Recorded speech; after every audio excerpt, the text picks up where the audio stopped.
बेनी माधव सिंह गौरीपुर गांव के जमींदार और नंबरदार थे। उनके पितामह किसी समय बड़े धन धान्य संपन्न थे।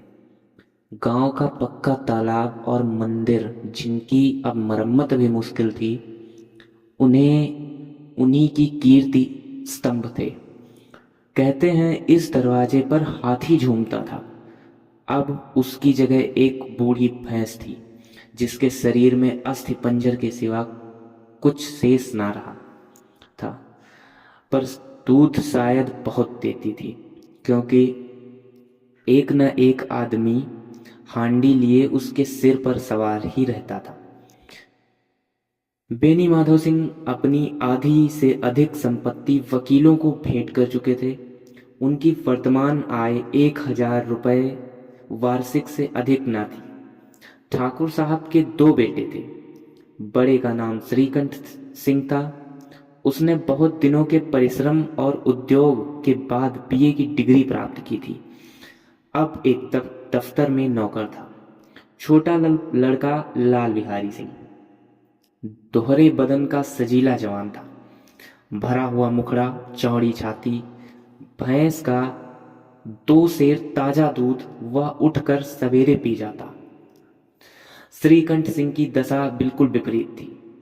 इन नेत्र प्रिय गुणों को उन्होंने बीए इन्हीं 2 अक्षरों पर न्योछावर कर दिया था। इन दो अक्षरों ने उनके शरीर के निर्बल और चेहरे को कांतिहीन बना दिया। इसी से वैदिक ग्रंथों पर उनका विशेष प्रेम था। आयुर्वेदिक औषधियों पर उनका अधिक विश्वास था। शाम सवेरे उनके कमरे से प्रायः खरल की सुरीली कर्ण मधुर ध्वनि सुनाई दिया करती थी। लाहौर के, कलकत्ते के वैद्यों से बड़ी लिखा पढ़ी रहती थी। श्रीकंठ इस अंग्रेजी डिग्री के अधिपति होने पर भी अंग्रेजी सामाजिक प्रथाओं के विशेष प्रेमी न थे, बल्कि वह बहुधा बड़े जोर से उसकी निंदा और तिरस्कार किया करते थे। इसी से गांव में उनका बड़ा सम्मान था।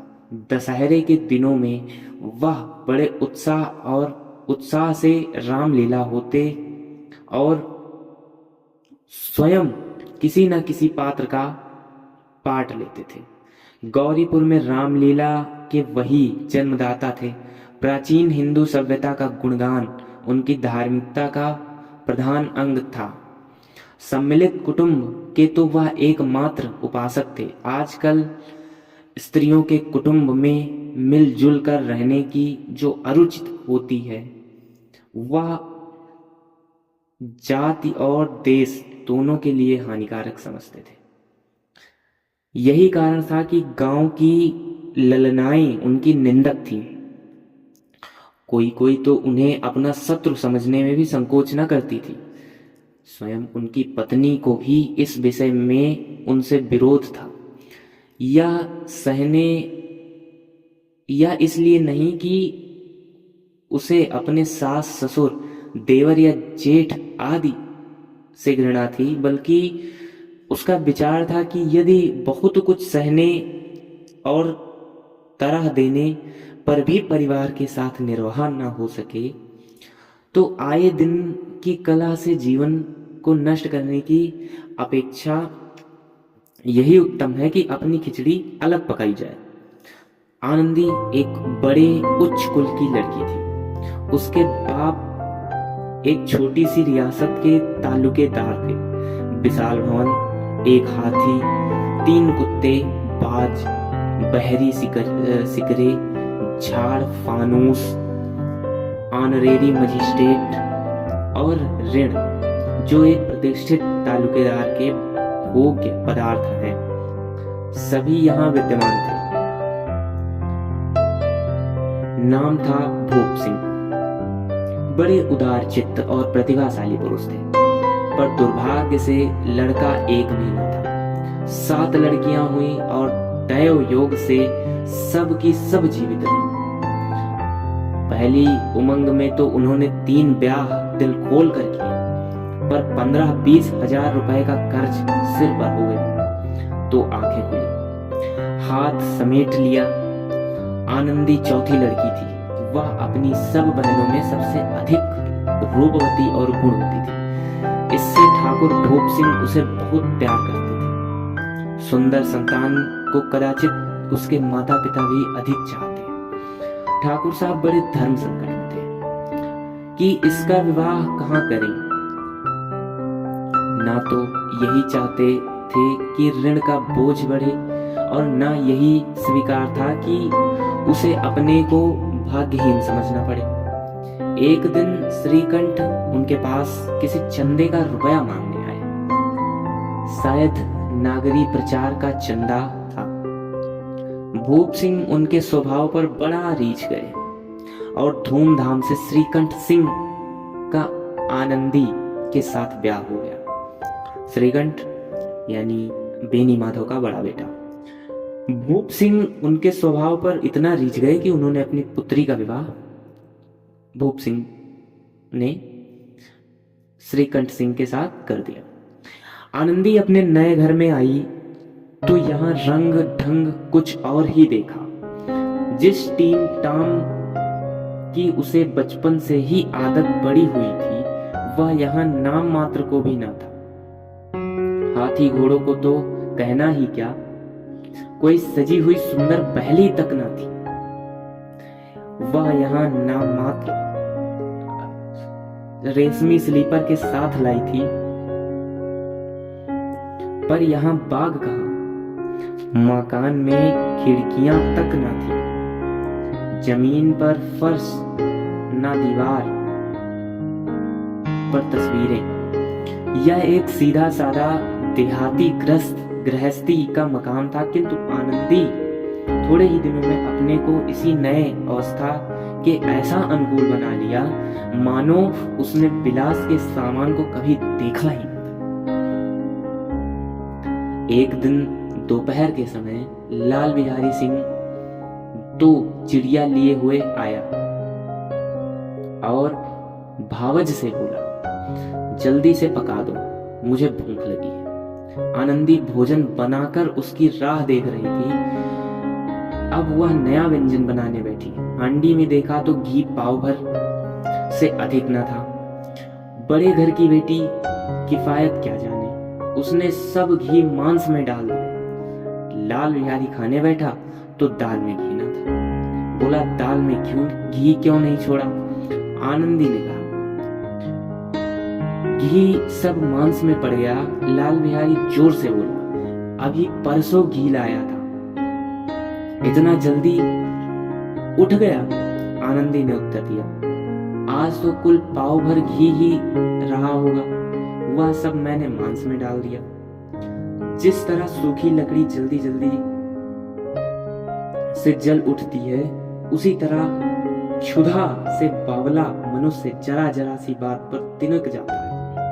लाल बिहारी को भावज की यह ढिठाई बहुत बुरी मालूम हुई। तिनक कर बोला, मैके में तो चाहे घी की नदी बहती हो, स्त्रियां गालियां सह लेती हैं, लेकिन मार सह लेती हैं, पर मौके की निंदा उनसे नहीं सही जाती। आनंदी मुंह फेर कर बोली, हाथी मरा भी तो 9 लाख का, वहां इतना घी नित्य नाई कहार खा जाते हैं। लाल बिहारी चल गया। थाली उठाकर पलट दी और बोला, जी चाहता है जीभ पकड़कर खींच लूं। आनंदी को भी क्रोध आ गया, मुंह लाल हो गया। बोली, वह होते तो आज इसका मजा चखाते।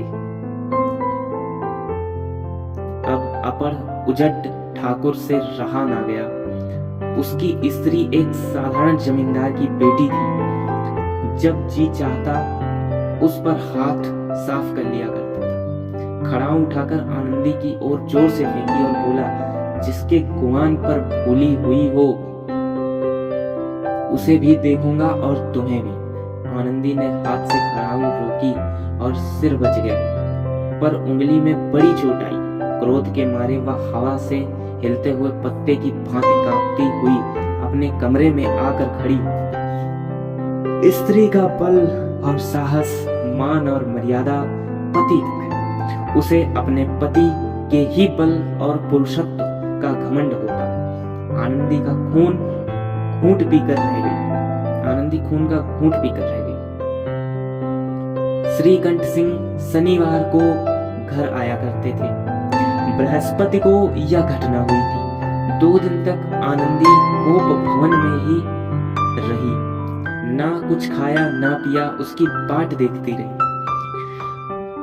अंत में शनिवार को वह नियमाकुल संध्या के समय घर आए और बाहर बैठकर कुछ इधर उधर की बातें, कुछ देश काल संबंधी समाचार तथा कुछ नए मुकदमों आदि की चर्चा करने लगे। यह वार्तालाप 10 बजे तक होता रहा। गांव के भद्र पुरुषों को इन बातों में ऐसा आनंद मिलता था कि खाने पीने की भी सुधि न रहती थी। श्रीकंठ को पिंड छुड़ाना मुश्किल हो जाता था। ये 2-3 घंटे आनंदी ने बड़े कष्ट से काटे। किसी तरह भोजन का समय आया, पंचायत उठी, एकांत हुआ तो लाल बिहारी ने कहा, भैया आप जरा भाभी को समझा दीजिएगा कि मुंह संभाल कर बातचीत किया करें, नहीं तो एक दिन अनर्थ हो जाएगा। बेनी माधव ने बेटे की ओर साक्षी दी। हाँ, बहू बेटियों का यह स्वभाव अच्छा नहीं है कि मर्दों के मुंह लगे।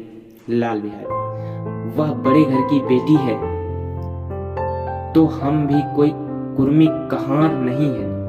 श्रीकंठ ने चिंतित स्वर से पूछा, आखिर बात क्या है? लाल बिहारी ने कहा, कुछ नहीं, यूं ही आप उलझ पड़ी। मैके के सामने हम लोगों को कुछ समझती ही नहीं। श्रीकंठ खा पीकर आनंदी के पास गए। वह भरी बैठी थी। यह हजरत भी कुछ तीखे थे। आनंदी ने पूछा, चित्त तो प्रसन्न है? श्रीकंठ बोले, बहुत प्रसन्न है, पर तुमने आजकल घर में यह क्या उपद्रव मचा रखा? आनंदी की त्योरियों पर बल पड़ गए। झुंझलाहट के मारे बदन में ज्वाला सी दहक गई। बोली, जिसने तुमसे यह आग लगाई है उसे पाऊं मुंह झुलस तुम। श्रीकंठ, इतनी गर्म क्यों होती हो? बात तो कहो। आनंदी, क्या कहूं?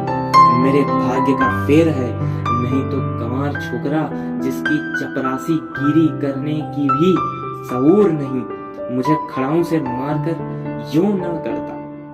श्रीकंठ, सब हाल साफ साफ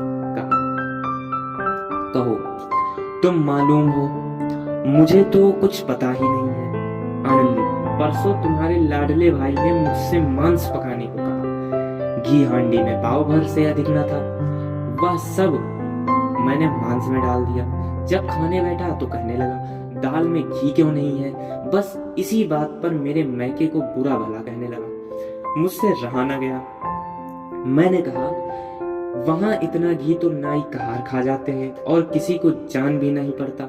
बस इतनी सी बात पर अन्यायी ने मुझ पर खड़ाऊ फेंक कर मारी। यदि हाथ से न रोक लूं तो सिर फट जाए। उसी से पूछो, जो मैंने जो कुछ कहा, क्या वह सच है या झूठ? श्रीकंठ की आंखें लाल हो गई। बोले, यहां तक हो गया इस छोकरे का यह साहस? आनंदी स्त्रियों के स्वभाव अनुसार रोने लगी, क्योंकि आंसू उसकी पलकों पर रहते हैं। श्रीकंठ बड़े धैर्यवान और शांत पुरुष थे। उन्हें कदाचित ही कभी क्रोध आता था। स्त्रियों के आंसू पुरुष की क्रोधाग्नि भड़काने में तेल का काम कर देते हैं। रात भर करवटें बदलते रहे। उद्विग्नता के कारण पलक तक नहीं झपकी। प्रातःकाल अपने बाप के पास जाकर बोले, दादा, अब इस घर में मेरा निवाह न होगा।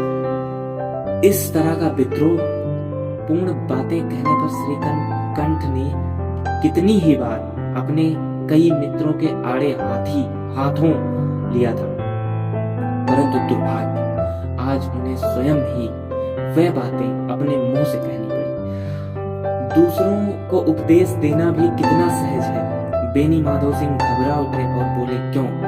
श्रीकंठ, इसीलिए कि मुझे अपनी मान प्रतिष्ठा का कुछ विचार है। आपके घर में अब अन्याय और हठ का प्रकोप हो रहा है। जिनको बड़ों का आदर सम्मान करना चाहिए वह उनके सिर पर चढ़ते हैं। मैं दूसरे का नौकर ठहरा, घर पर नहीं रहता, या मेरे पीछे स्त्रियों पर खड़ा हूं और जूते की बौछारें होती है करता है। कड़ी बात तक चिंता नहीं, कोई एक की तो कह ले, वहां तक मैं सह सकता हूं, किंतु यह कदापि नहीं हो सकता कि मेरे ऊपर लात घूसे पड़े और मैं दम तक न मारूं। बेनी माधव सिंह कुछ जवाब न दे सके। श्रीकंठ सदैव उनका आदर करते थे। उनके ऐसे तेवर देखकर बूढ़ा ठाकुर अवाक रह गया। केवल इतना ही बोला, बेटा तुम बुद्धिमान होकर ऐसी बातें करते हो। स्त्रियां इस तरह घर का नाश कर देती हैं, उनको बहुत सिर पर चढ़ाना अच्छा नहीं। श्री, इतना मैं जानता हूं, आपके आशीर्वाद से ऐसा मूर्ख नहीं हूं। आप स्वयं जानते हैं कि मेरे समझाने बुझाने से इसी गांव में कई घर चल गए, पर जिस स्त्री की मान प्रतिष्ठा का ईश्वर के दरबार में उत्तरदाता हूं, उसके प्रति ऐसा घोर अन्याय, पशुवत व्यवहार मुझे असह्य है। आप सच मानिए, मेरे लिए यह कुछ कम नहीं है।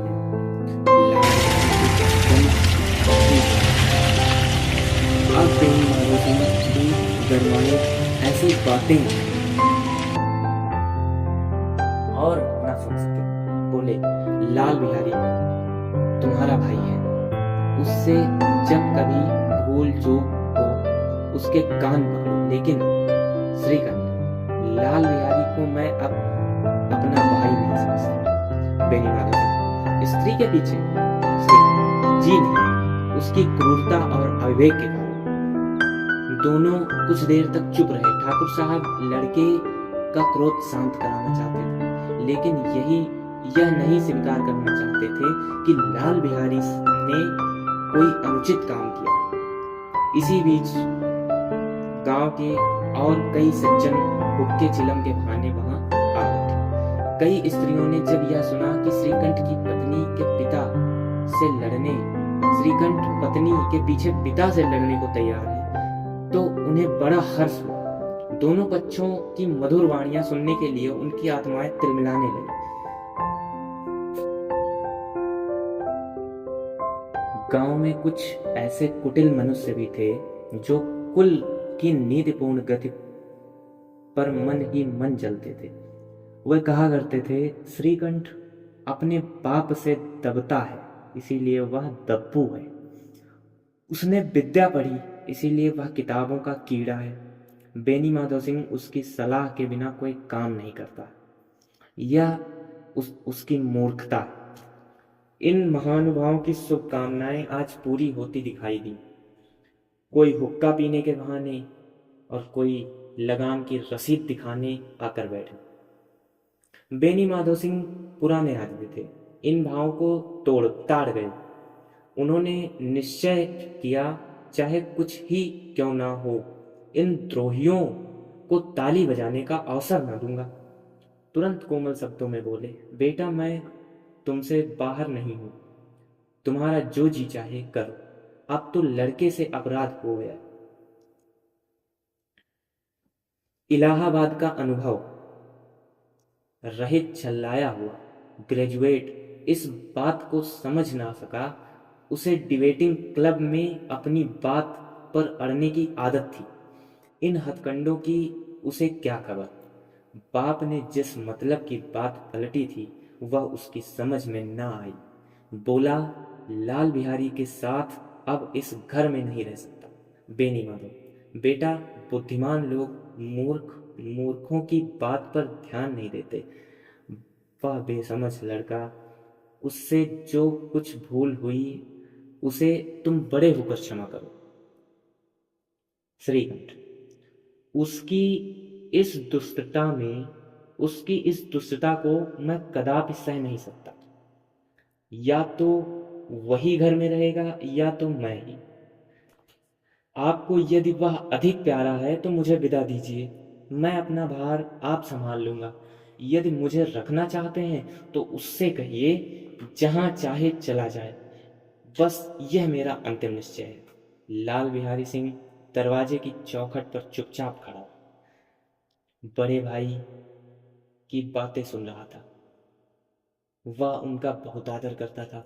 उसे कभी इतना साहस ना हुआ कि श्रीकंठ के सामने चारपाई पर बैठ जाए, हुक्का पी ले या पान खा ले। बाप का था, बाप का भी वह इतना मान ना करता था। श्रीकंठ का भी उस पर हार्दिक स्नेह था। अपने होश में उन्होंने कभी उसे घुड़का तक ना था। जब वह इलाहाबाद से आते तो उसके लिए कोई ना कोई वस्तु अवश्य लाते। मुगदर की जोड़ी उन्होंने ही बनवा दी थी। पिछले साल जब उसने अपने से ड्योढ़े जवान को नाग पंचमी में दंगल में पछाड़ दिया तो उन्होंने पुलकित होकर अखाड़े में ही जाकर उसे गले लगा लिया। 5 रुपए के पैसे लुटाए थे। ऐसे भाई के मुंह से आज ऐसी हृदय विदारक बात सुनकर लाल बिहारी को बड़ी ग्लानि हुई। वह फूट फूट कर रोने लगा। इसमें संदेह नहीं है कि वह अपने किए पर पछता रहा था। भाई के आने से एक दिन पहले उसकी छाती धड़कती थी कि देखूं भैया क्या कहते हैं, मैं उनके सम्मुख कैसे जाऊं, उनसे कैसे बोलूंगा, मेरी आंखें उनके सामने कैसे उठेंगी। उसने समझा था कि भैया मुझे बुलाकर समझा देंगे। इस आशा के विपरीत आज उसने उन्हें निर्दयता की मूर्ति बने हुए भोगा। वह मूर्ख था, परंतु उसका मन कहता था भैया मेरे साथ अन्याय कर रहे हैं। यदि श्रीकंठ उसे अकेले में बुलाकर 2-4 बातें कह देते, इतना ही नहीं 2-4 तमाचे भी लगा देते, कदाचित उसे इतना दुख ना होता। पर भाई का यह कहना कि अब मैं उसकी सूरत नहीं देखना चाहता, लाल बिहारी से सहा न गया। वह रोता हुआ घर आया, कोठरी में जाकर कपड़े पहने, आंखें पोंछी, जिसमें कोई यह न समझे कि रोता था। तब आनंदी के द्वार पर आकर बोला, भाभी, भैया ने निश्चय किया है कि वह मेरे साथ इस घर में ना रहेंगे। अब मेरा मुंह नहीं देखना चाहते, इसीलिए अब मैं जाता हूँ। उन्हें फिर मुंह ना दिखाऊंगा। मुझसे जो कुछ अपराध हुआ उसे क्षमा करना। यह कहते कहते लाल बिहारी का गला भर आया। यहाँ पर लाल बिहारी भले ही उद्दंड, क्रोधी और अनपढ़ है, किंतु उसकी सहृदयता साफ झलकती है। जिस समय लाल बिहारी सिंह सिर झुकाए आनंदी के द्वार पर खड़ा था, उसी समय श्रीकंठ सिंह भी आंखें लाल किए बाहर से आए। भाई को खड़ा देखा तो घृणा से आंखें फेर ली और कतरा कर निकल गए, मानो उसकी परछाई से दूर भागते हो। आनंदी ने लाल बिहारी की शिकायत तो की थी, लेकिन अब मन में पछता रही थी। वह स्वभाव से ही दयावती थी। उसे इसका तनिक भी ध्यान न था कि बात इतनी बढ़ जाएगी। वह मन में अपने पति पर झुंझला रही थी कि यह इतने गर्म क्यों होते हैं। उस पर यह भाग्य भी लगा हुआ था कि कहीं मुझसे इलाहाबाद चलने को कहें तो कैसे क्या करूंगी। इस बीच मैं जब लाल बिहारी को दरवाजे पर खड़े यह कहते हुए सुना कि अब मैं चाहता हूं, मुझसे जो कुछ अपराध हुआ क्षमा करना, तो उसका रहा सहा क्रोध भी पानी हो गया। वह रोने लगी। मन का मैल धोने के लिए नैन जल से उपयुक्त और कोई वस्तु न थी। श्रीकंठ को देखकर आनंदी ने कहा, लाला बाहर खड़े बहुत रो रहे हैं। श्रीकंठ, तो मैं क्या करूं? आनंदी, भीतर बुला लो, मेरी जीभ में आग लगे। मैंने कहाँ से यह झगड़ा उठाया? श्रीकंठ, मैं ना बुलाऊंगा। आनंदी, पछतावा हमें खुद बुलाने में लगेगा, आगे